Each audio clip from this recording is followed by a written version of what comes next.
Hello friends, welcome to my channel. I am doctor Bina Sethi और आज हम बात करने वाले हैं एक चैलेंज की कि अगर हम 30 डेज के लिए बिल्कुल ही कार्बोहाइड्रेट्स यानी कि ब्रेड, राइस, इन सबको छोड़ दें तो क्या होने वाला है।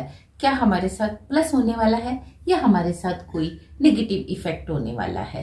तो आइए देखते हैं कि कार्बोहाइड्रेट में ऐसा क्या होता है। जब आप कार्बोहाइड्रेट वाली कोई भी फूड आइटम को लेते हैं, चाहे वो चपाती है, परोंठा है, पिज्ज़ा है, बर्गर है, ब्रेड है, राइस है, पोटैटो है, कुछ भी लेते हैं, तो आप क्या देखते हैं कि अगर वो प्रोसेस्ड है या वो किसी भी तरीके से कुक किया गया है तो उसके अंदर क्या होगा। एक तो ग्लूटेन होता है, क्योंकि ग्लूटेन इनहेरिटेंट ही ग्रेन्स के अंदर पाया ही जाता है। बहुत ही कम ग्रेन ऐसे होते हैं जो कि ग्लूटेन फ्री होते हैं। ग्लूटेन किसी भी तरीके से हमारे लिए अच्छा नहीं होता। दूसरा, इसमें जब जो रेडीमेड प्रोसेस्ड ब्रेड्स आती हैं, बर्गर्स आते हैं, इनमें कुछ कंडीशनर्स होते हैं जो कि उनको फ्लफी भी रखते हैं और उनको थोड़ा सॉफ्ट बनाकर भी रखते हैं। इसी तरीके से वो क्योंकि रिफाइंड फ्लोर से बनते हैं तो उनमें स्टार्च का कंटेंट जो है वो ज्यादा होता है, फाइबर का कंटेंट कम होता है। इसी तरीके से उसमें कुछ शुगर होती है और कुछ मोल्ड किलर्स होते हैं। आप जैसे कि जानते हैं कि ब्रेड को अगर आप बाहर रख देते हैं तो विद इन 1 to 3 डेज जो है कभी कभी उसमें कुछ मोल्ड फंगस उग जाती है।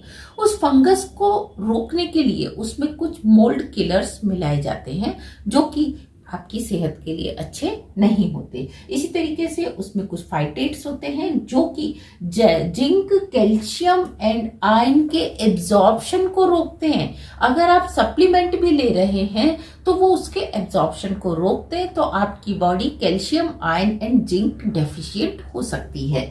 इसी तरीके से उसमें कुछ आर्टिफिशियली फ्लेवर्स मिलाए जाते हैं जो कि सिंथेटिक फ्लेवर्स होते हैं और अच्छे नहीं होते। उसमें ग्लाइफोसेट्स होते हैं जो एक तरह के हर्बिसाइड्स हैं। तो ये तो हो गया कि कार्बोहाइड्रेट बेस्ड फूड्स में क्या क्या होता है। और अगर हम किसी भी तरीके से 30 डे का चैलेंज लेकर 30 डेज के लिए जीरो कार्ब डाइट पर आ जाते हैं तो हमारे साथ क्या अच्छा होने वाला है। जीरो कार्ब का मतलब ऐसा नहीं है कि कोई फूड आपको ऐसा मिल जाएगा जिसमें कि कार्बोहाइड्रेट जीरो है। नहीं, उसमें हो सकता है 1% से कम कार्बोहाइड्रेट हो, तो उसको भी हम जीरो कार्ब या लो कार्ब डाइट के अंदर ही काउंट करते हैं। तो उसको अगर आप कार्बोहाइड्रेट्स का इनटेक बिल्कुल बंद कर देते हो तो क्योंकि कार्बोहाइड्रेट को डाइजेस्ट करने के लिए ही हमारी बॉडी में कुछ माइक्रोब्स होते हैं, कुछ एंजाइम्स, कुछ हार्मोन्स होते हैं जिसकी वजह से आपको ब्लोटिंग होती है। तो आप देखेंगे कि पहले अगर आपको ब्लोटिंग हो रही थी तो आपको ब्लोटिंग बंद हो जाएगी। इसी तरीके से जिंक, कैल्शियम और आयरन की क्योंकि एब्जॉर्प्शन नहीं हो पा रही थी because of flavours, because of phytates, तो अब क्या होगा, जिंक, कैल्शियम, आयरन रिच हो जाएगी आपकी बॉडी, उल्टा पहले से स्ट्रांग होगी, आपका हीमोग्लोबिन पहले से बढ़ जाएगा, आपकी फर्टिलिटी पहले से इंप्रूव हो जाएगी। इसी तरीके से आपका ब्रेन जो है वो, जब आपकी बॉडी में ज्यादा शुगर होती है तो वो कम काम करता है, लेकिन जब शुगर का लेवल कम आता है तो वो उल्टा अच्छा काम करता है, आपकी मेमोरी इंक्रीज होती है, मूड स्विंग्स आपके कम होते हैं, आप डिप्रेशन में नहीं जाते, आप स्ट्रेस में नहीं जाते, बल्कि अगर आप पहले किसी काम पे फोकस नहीं कर पा रहे थे तो अब आप अच्छे से फोकस कर पाते हैं।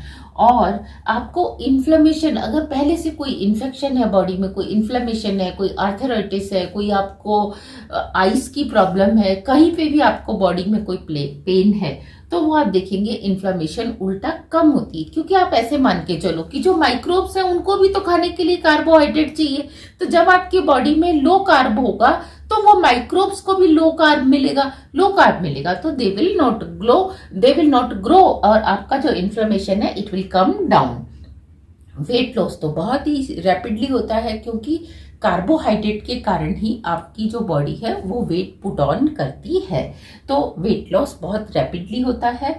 और आप मोर एनर्जेटिक फील करते हैं। देखो इसके पीछे एक सिंपल सी साइंस है कि अगर इस समय मेरा वेट 75 केजी है और होना चाहिए 55, तो इट मीन्स मेरा वेट तो 55 है, 20 केजी की मैंने बकेट अपने सिर पे रखी हुई है या 20 केजी का ब्लैंकेट मैंने अपनी बॉडी पे डाल रखा है। तो अब मैं जो भी काम करूंगी तो विद 20 केजी बकेट या ब्लैंकेट के साथ करूंगी तो मेरी एफिशिएंसी कम होगी, मेरी एनर्जी कम होगी, I will feel tired very soon.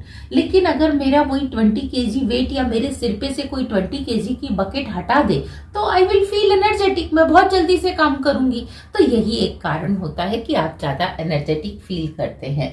अब A1C जो HbA1c है वो आपको हो सकता है 14 डेज में या 30 डेज में ना इतना जल्दी से दिखाई दे, क्योंकि ये पिछले 90 डेज की शुगर को चेक करता है। तो A1C जो है वो आपको उतनी जल्दी से महसूस नहीं होगा, लेकिन आपको ब्लड शुगर देखने में मिलेगा कि आपका ब्लड शुगर जो है वो पहले से कम आ गया है।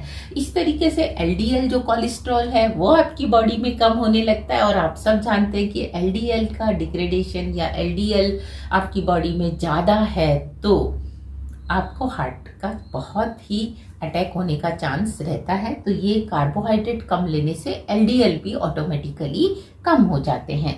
और विटामिन E रिच हो जाती है आपकी बॉडी, क्योंकि विटामिन E के एब्जॉर्प्शन को कम कर रहा था कौन? कार्बोहाइड्रेट। अब आपने कार्बोहाइड्रेट कम कर दिया तो विटामिन E आपकी बॉडी में ज्यादा हो जाता है। इसी तरीके से अब आप ये देखिए कि क्या हम इसके कोई साइड इफेक्ट्स भी हैं लो कार्ब डाइट लेने के या जीरो कार्ब डाइट लेने के।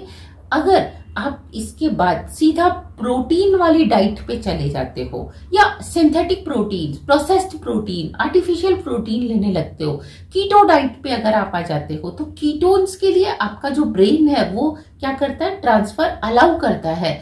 तो आपको ब्रेन अटैक आने का चांस हो सकता है और आपकी नर्वस सिस्टम खराब हो सकता है। तो आपने एकदम से ऐसा नहीं करना कि जीरो कार्ब मतलब जीरो कार्ब पे आ जाओ। आप धीरे धीरे अपनी बॉडी को ट्यून करो कि वो कार्बोहाइड्रेट से प्रोटीन पे शिफ्ट हो जाए।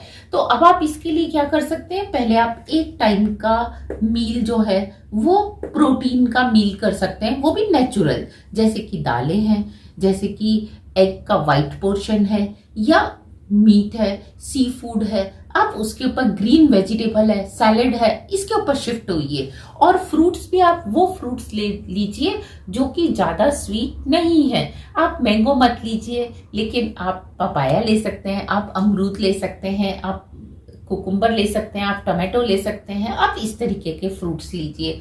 तो आप देखेंगे कि आपकी बॉडी में धीरे धीरे कार्बोहाइड्रेट्स का इंटेक कम हो रहा है। और अगर आप जैसे चपाती खाते हैं, 3 चपाती खाते हैं, तो आप आधी चपाती लीजिए। लेकिन जो आप करी आप एक कटोरी खाते थे, आप उसकी जगह 3 कटोरी या 2.5 कटोरी क्या लीजिए, दाल लीजिए, ग्रीन वेजिटेबल लीजिए। तो इस तरीके से आपको लो कार्ब के बेनिफिट्स भी मिल जाएंगे और जो लो कार्ब के साइड इफेक्ट्स हैं उनसे भी आप बच पाओगे। तो क्या आप तैयार हैं मेरे साथ ये चैलेंज लेने के लिए? क्योंकि मैंने तो स्टार्ट कर दिया, आप कब कर रहे हैं? जल्दी से मुझे कमेंट सेक्शन में लिख के बताइए कि यस आप भी लो कार्ब डाइट पे आने वाले हैं। मैंने तो स्टार्ट कर दिया। Thank you very much, all the very best.